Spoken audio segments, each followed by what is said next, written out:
Hey guys, welcome back to the channel. We have episode 3 of our House Flipper 2 series.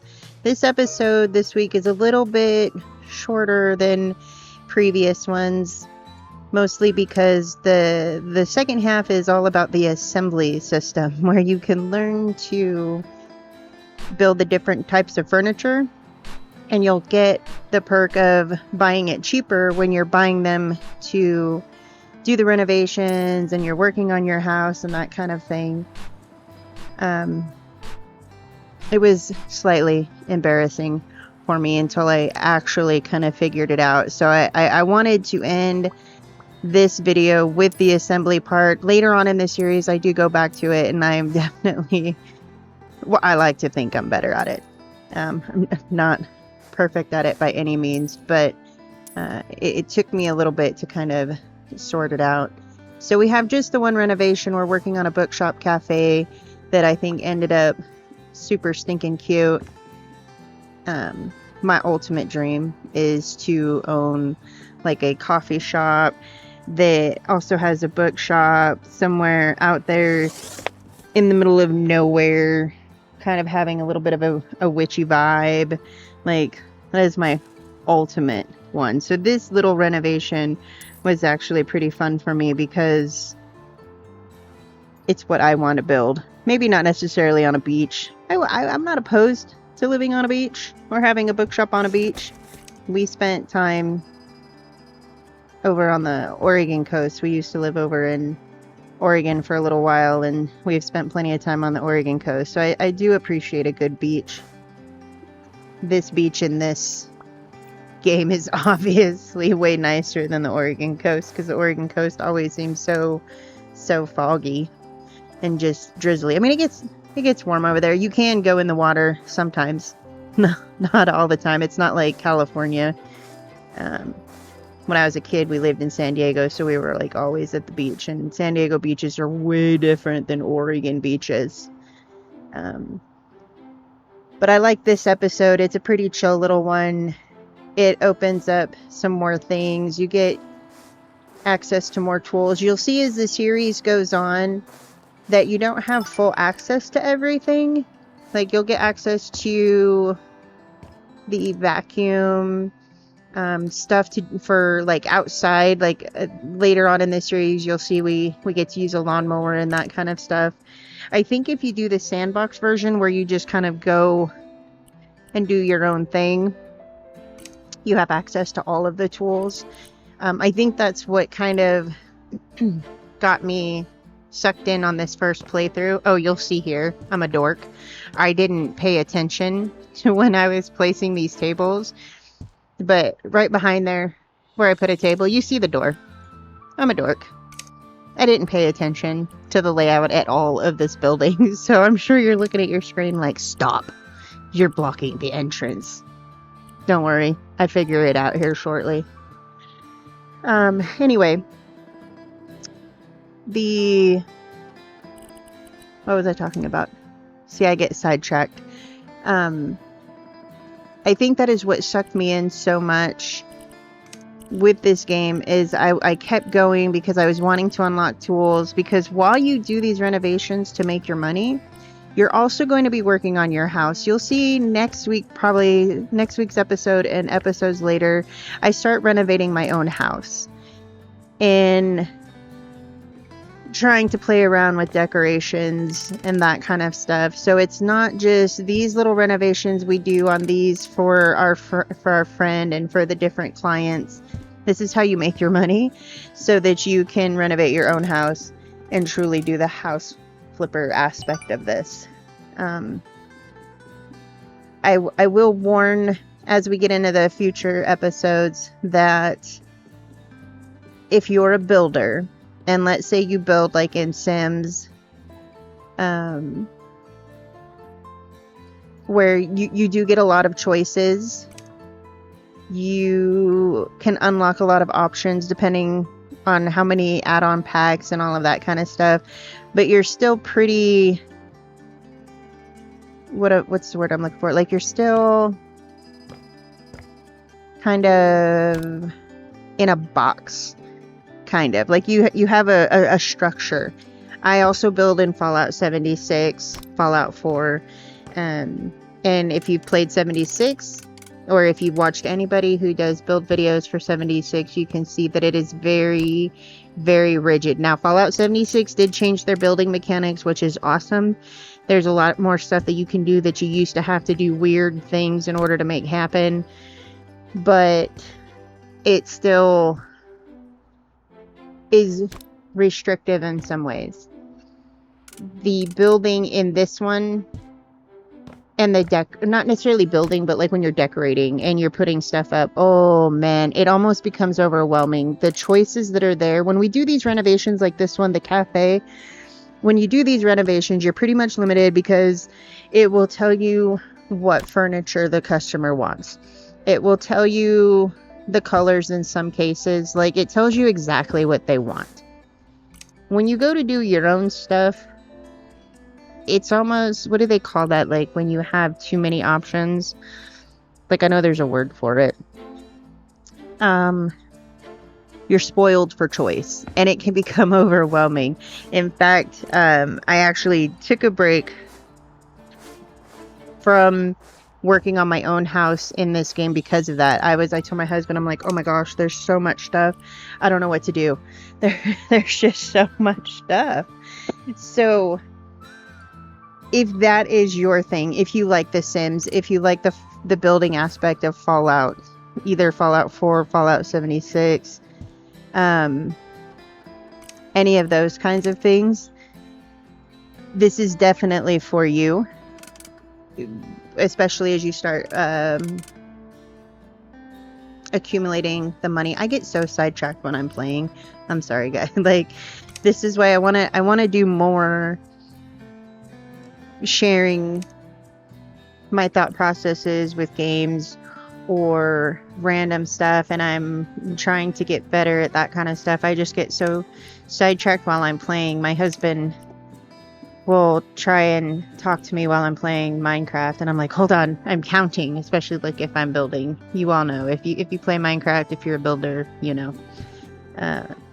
So I tend to get sidetracked. I'm working on it, but it can be a little bit difficult. So I'm trying, because I'd like to be able to share. I mean, when you play different games, like, I don't know if you guys do this, like, when you're building in anything, I don't care if it's The Sims, House Flipper here, Fallout, Minecraft, any of those, like, do you create a lore and a story? Like, even when I'm playing in 76, I do a build. It usually has a certain type of aesthetic, a certain style, and it's like, in my mind, I have this whole story built up on who lives there, why they chose that spot, why their house looks the way it does. And I do the same thing in Minecraft. I have little random builds all over the place, but they all have a story. So I don't know if do you do that? Do you create lore for your builds in any of the games that you can do that? Like, do you have a whole civilization, a whole backstory for Joe Bob that lives in this one house, and he has these collectibles and things like that? Like, or is that just me? Am I weird? Well, I know I'm weird. That's okay. One thing too with House Flipper too, like, I keep pulling up this screen because that kind of gives you a hint as to what you still need to do, whether you need to clean, whether you need to sell. You'll see there they have there's the little exclamation point that's telling you the stuff that still needs to be done. So if you get way into certain things, excuse me, you can kind of check in, because there are times where I'm like, well, what is left to do type thing. And it's all based on each room. So every room that you go into will have a certain set of tasks. Like, it'll show different things. You have your little quest thing over there in the corner. It'll tell you what's left too. So you'll see me throughout this whole thing. I pull up that screen quite a bit because I tend to forget. Like, Yeah, see, it'll show what you're going to be buying. Get the little vacuum out. So if you forget what you're doing while you're going along, it is pretty good that it will tell you what's left. One thing that always trips me up is the windows. Because I'm like, I've cleaned all the stains. What the heck is going on? So, sorry there, I got a little parched. So it is pretty easy to keep going along. It really guides you in these renovations. You'll see in further episodes that there's a lot more. Where there's one where we do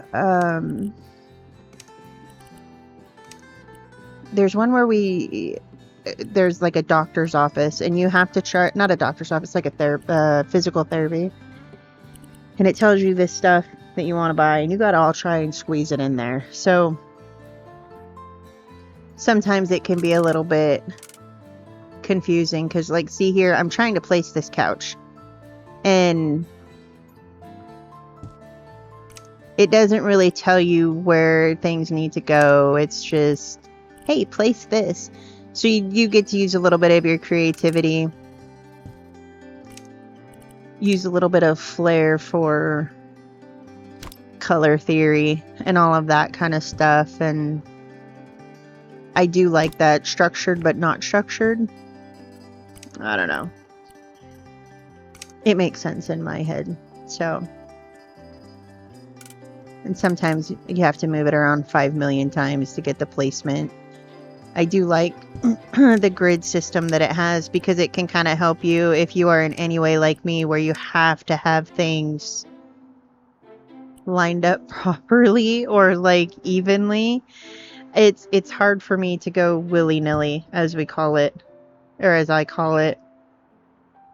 It's a little bit, I don't like it. I'm not going to say it's OCD, because I am not like OCD. But you know, if you're a builder, you know.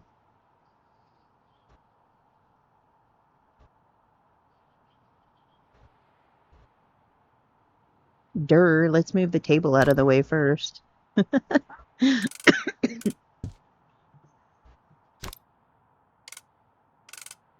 Sorry about that. So yeah, I'm really enjoying the House Flipper 2. I think, I mean, I don't know the technical definition of a cozy game. When I'm on YouTube or over on TikTok or anything, and like people talk about cozy games, it feels like there's so many different things that can fall under cozy games. But I feel like this House Flipper 2 falls under that.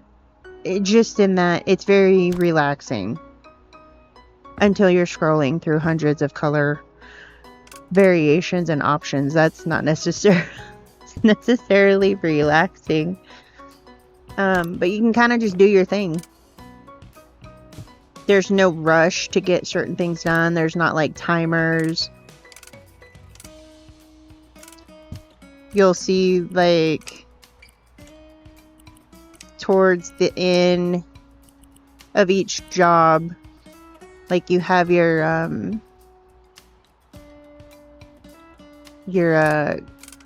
sorry, I get sidetracked. You have your like the quest up there where it says quest, and it has the 3 stars. Like once you get to that first star where it says right there next to quest, you could technically end the job, but you will get less money for it. You potentially, the client doesn't like it. So maybe I'm a product of, like, maybe it's showing my age, but I have to have all 3 stars. Like, I do not quit until I have all 3 stars. I think it's a throwback to like Donkey Kong, where you had to get every single thing, or Mario when you had to get every single thing. I know I'm dating myself, but I mean, I'm mid-40s, come on.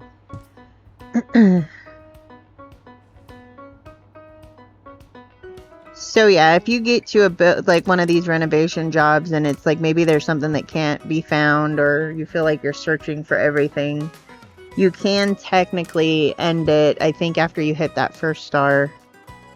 with your quest line, but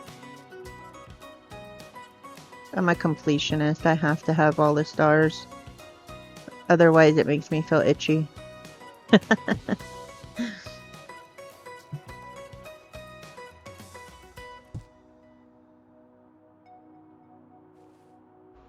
The only thing, like these, when I'm unpacking these kinds of boxes, like especially this one, see how every cup I'm taking out right now is like different. I wish that we were, I mean, I don't know, I guess I could have just like put them all on the floor and then organized them. I should have done that. But I kind of wish, well, see, now I take that all back, because I was going to say, I kind of wish you could see better what was in all the boxes. But yeah, maybe next time I'll just like put them all out on a counter and then organize them. I guess it just depends on how much. So those books, I actually just sold that book, but you can read it and it kind of gives you tips and tricks. I picked up a few of them along the way, but you can read them and then you can sell them. I'm not always the greatest about reading stuff like I should. I should probably be better. Considering I love to read books. Hence why I would love to have a bookshop cafe. I'm 100% a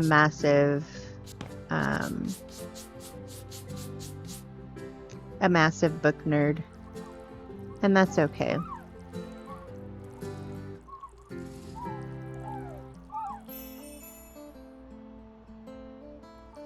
I'm not a big fan of the sound that makes when we clean the windows. At all. But a nice shiny window is in fact worth it.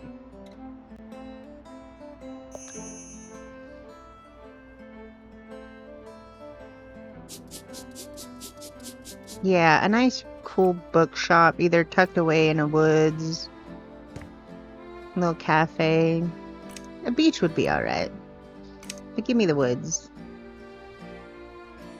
I'd like to have a little bit of a witchy vibe. Maybe have a little witchy bookshop. Now that would be fun. It is taking me so long to really get a good handle on this painting system. Again, when I first started playing these, a lot of times I pick up a game, and I think I talked about this before. My husband got me this one because he had seen it on YouTube or seen somewhere where they do like build not competitions, but like you can submit your renovations and your builds and whatnot. And so he had got me this, and so whenever I do these new games, I like to try and just do it without researching too much, just because if it'll be easy for me from the get-go, either with a built-in tutorial or figuring it out, then I like it better that way.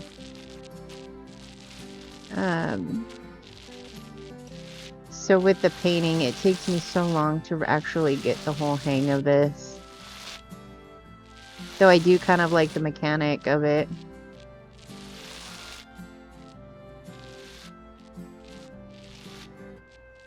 Painting in real life, I wish it was this easy. I mean, painting's not too hard, but I'm pretty stinking short, so...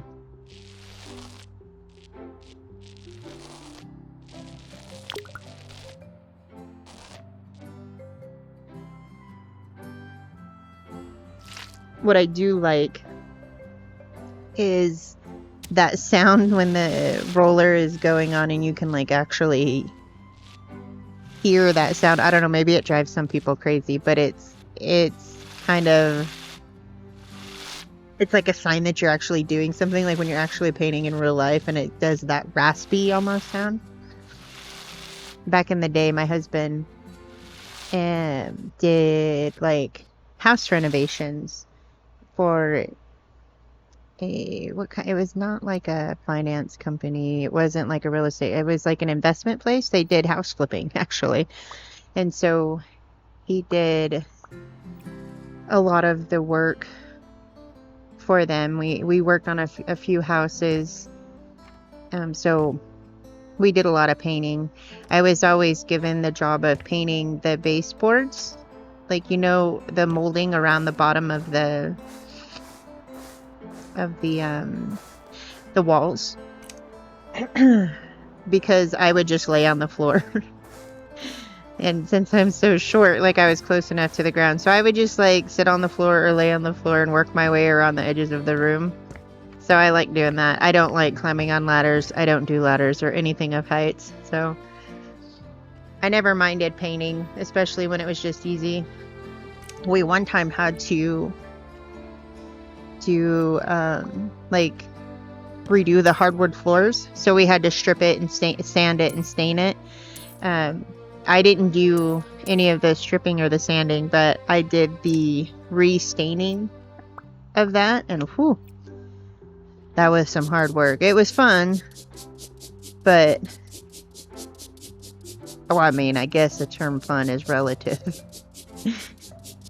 I was very proud of myself when I was done, so we were able to do some pretty cool stuff.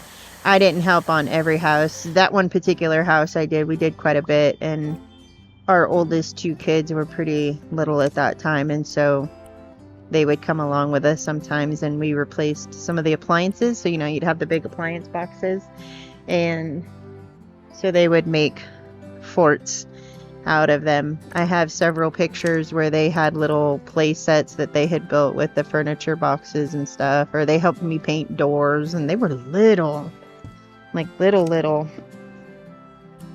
but it was fun. Anytime you can have your kids with you while you work.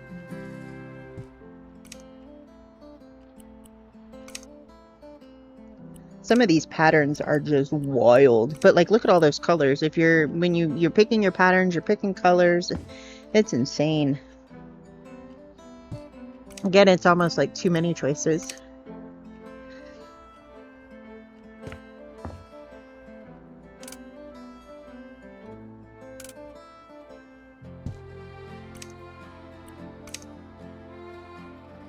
When I do these renovations for the clients, I don't do, like, I don't know, I don't change a lot from like whatever it pops up, and I will just select that, and I don't change too much. But I think that you can, where you can customize some of the colors and kind of do your own thing. The plants kind of take me a little bit to figure out, because it's like you can, again, move them so minutely. It's kind of crazy. On how finicky, in a good way, some of this stuff is.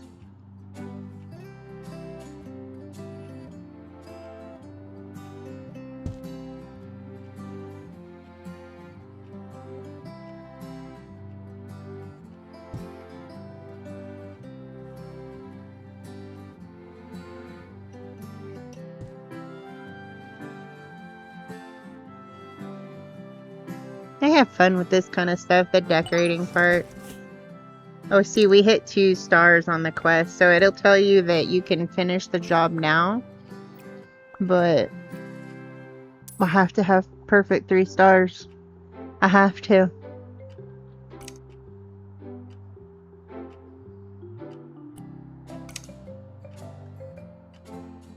I feel like this bed is too big for this room, but I do like the bed.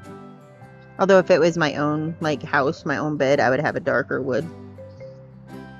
I used to have a giant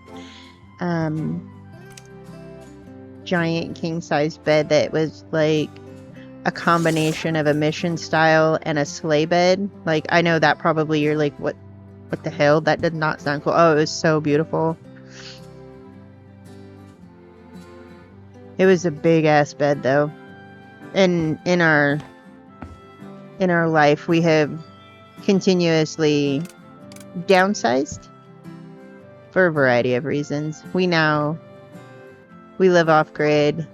We live in a tiny house, and it was quite possibly the best choice we've ever made. It's not for everyone, but I definitely ain't having a king-size sleigh bed anytime soon.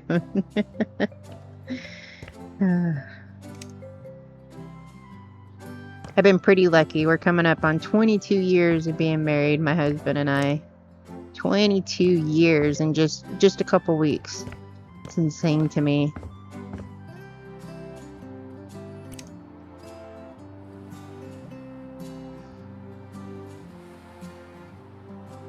I do like watching these, like the changes. Sometimes you don't see too many of the changes before and after.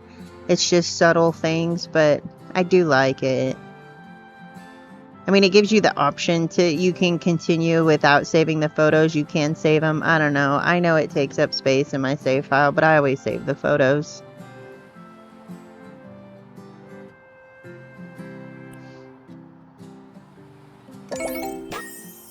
Got them 3 stars. Sometimes these conversations, it's like real life anxiety. You see those little 3 dots just bleed, bleed, bling. You can skip them, but you know, where's the joy in that?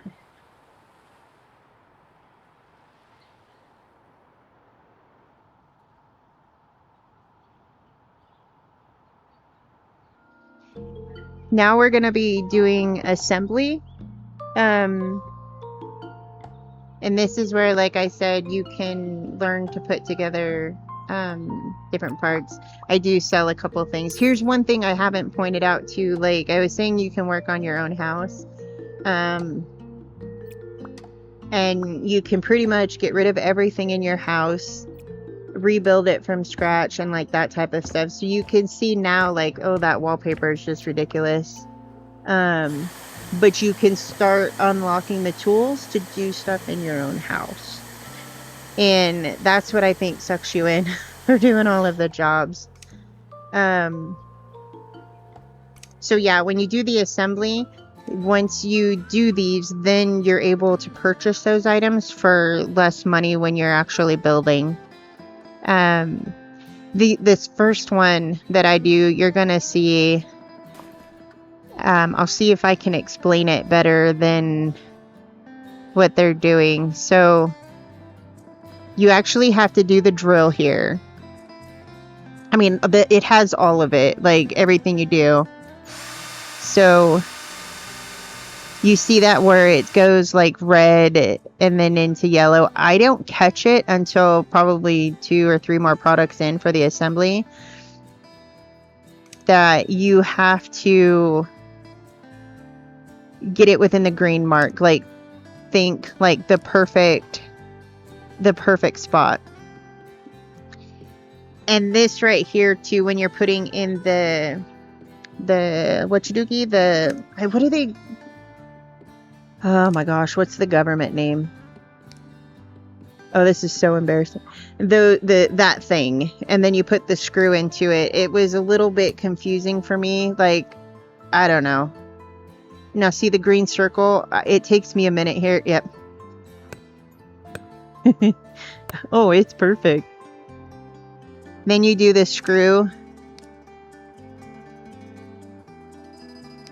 Oh, I tell you, this is embarrassing. Basically, you got to line up that circle with the circle on the wall. And see, I hit there in the green. So that was a little bit quick. But everything you do in the assembling is, whether you're screwing, hammering, whatever you're doing, you have to hit that perfect spot. Yeah, so now I get 10% discount on picture frames in the store. I've been editing out the loading screens, you guys, mostly because for whatever reason, when you first load up the game, it goes really long. So when you go to play this, be aware that there is a lot of loading screens in the beginning. And they can kind of go what feels like forever.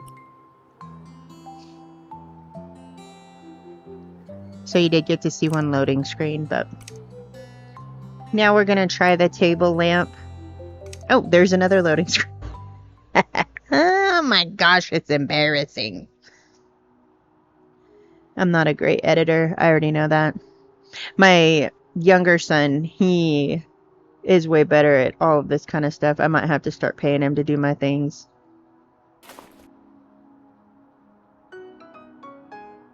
There on the side, it shows you have like 4 different phases for doing this stuff. When you pick up the piece, it will highlight where you need to put it. So you don't have to be super technical. Like, it helps you along the way. That's why some of this is a little embarrassing.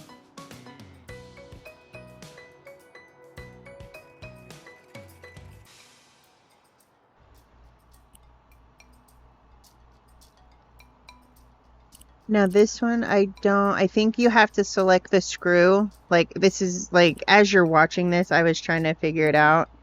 Because you have to, let's see how long it takes me to figure it out. Yeah, there we go. You highlight the piece that you want to put. Like, it's going to show you the next step.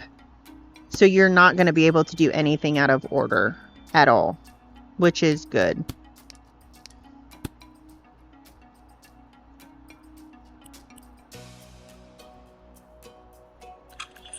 I see I got it in the green, so it said it was perfect. Now that one got into the yellow. And it can be kind of hard to see on some of those. So, like, when you go to play this, don't get too frustrated. I was getting pretty frustrated.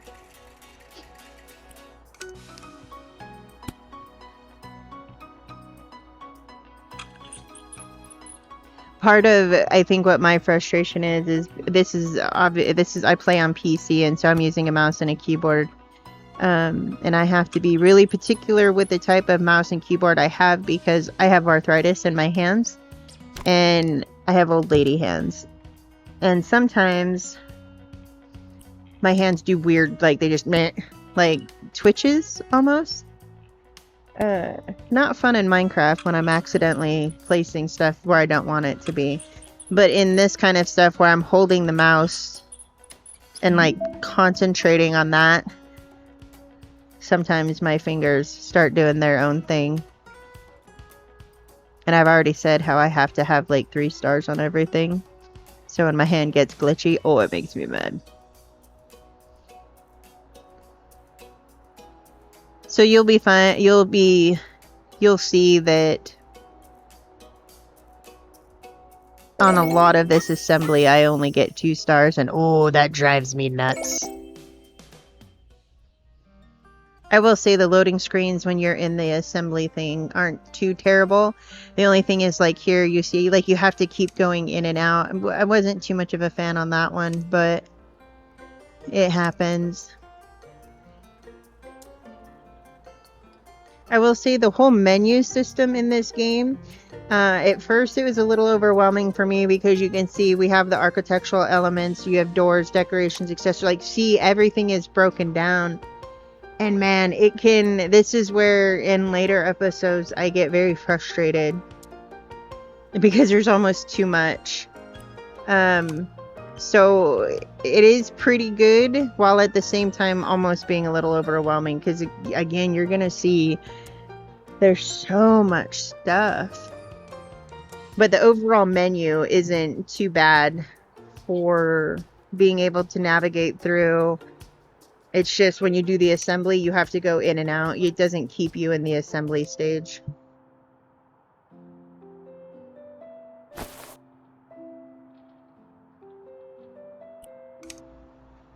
This one was kind of silly because it's like hardly anything at all.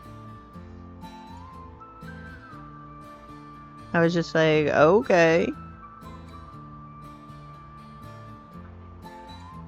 Let's see. Can I do this?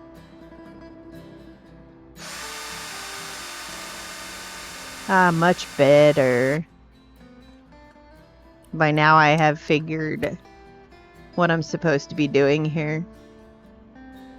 So hopefully, if you're watching this, trying to figure out the whole assembly aspect, hopefully this will help you not to make the goofy mistakes that I did.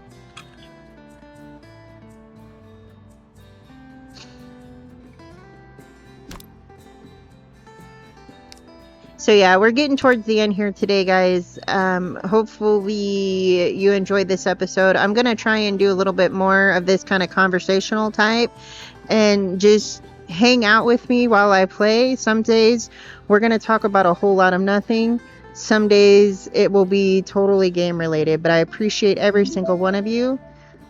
Do all the things, like, comment, and subscribe, and we will catch you on the next one.